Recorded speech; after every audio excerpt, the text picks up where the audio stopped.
Le président du mouvement pour la renaissance du Cameroun Mamadou Mota affirme que la lutte de son parti politique n'est pas pour l'intérêt de quelqu'un. Maurice Kamto s'est longuement entretenu avec ses militants le 20 novembre dernier, quand il recevait deux d'entre eux, qui sortaient de la prison, ayant été arrêtés pour les marches du 22 septembre 2020, auxquelles ils ont pris part.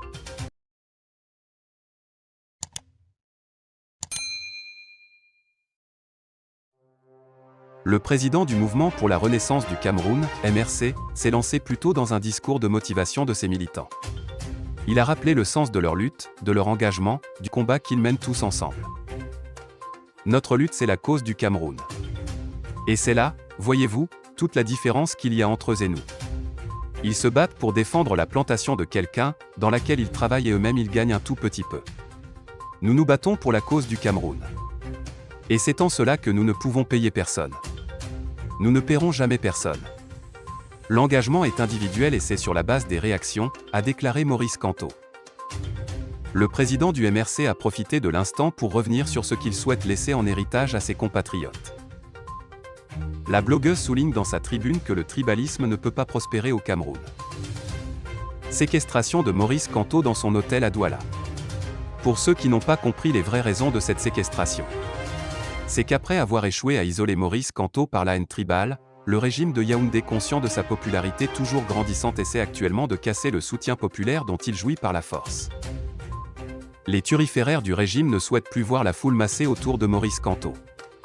Cette image de Maurice Kamto baignant dans la foule leur est insupportable. Eux qui aiment à dire que ce dernier a perdu sa popularité et qui malheureusement pour eux, sont chaque fois contredits par la réalité du terrain. Une réalité montrant Maurice Kamto adulé par la foule. C'est de cela qu'il s'est agi à Douala ces 2 derniers jours. C'est de cela qu'il s'est agi et de rien d'autre.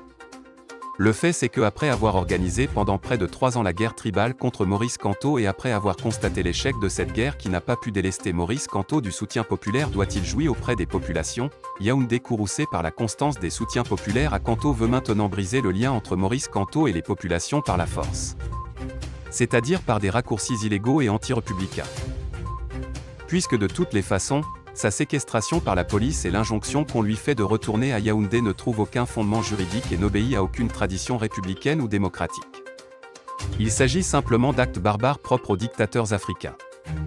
La séquestration de M. Maurice Kamto est donc un acte illégal, barbare et d'une lâcheté affligeante. Évidemment, c'est bien pour cela que le régime de Yaoundé n'a pas eu le courage d'assumer ce qui s'est passé en notifiant officiellement M. Maurice Kamto de ce qui lui est reproché.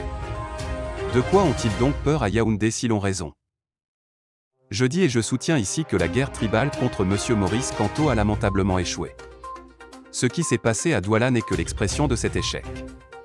C'est le visage de la défaite de ceux qui dans la nuit noire ont planifié pendant plus de 3 ans les discours de haine contre MK. Aujourd'hui ils pensent pouvoir réussir par la force ce qu'ils n'ont pas réussi par la haine. Mais là aussi ils se trompent.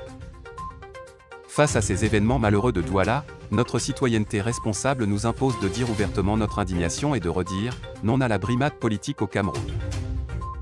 Non au tribalisme. Non à la séquestration et aux arrestations arbitraires d'hommes politiques au Cameroun.